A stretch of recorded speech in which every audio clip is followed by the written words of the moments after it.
బియ్యం కడిగిన నీళ్లు మొక్కలకు ఇవ్వటం వలన మొక్కలు పచ్చగా, ఆరోగ్యంగా త్వరగా పెరుగుతాయి.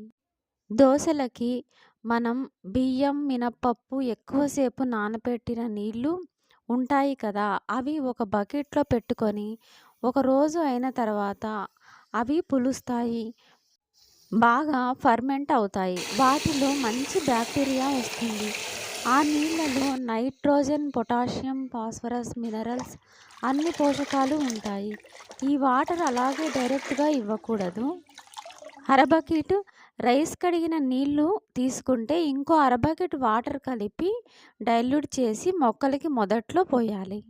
వారానికి ఒకసారి ఇది ఇవ్వడం వలన మొక్కలు పచ్చగా, ఏపుగా బాగా పెరుగుతాయి. ఈ వీడియో మీకు నచ్చినట్లయితే దుర్గా హోమ్ టాక్స్‌ను సబ్స్క్రైబ్ చేసుకోండి ప్లీజ్. లైక్ చేసి షేర్ చేయండి. మరో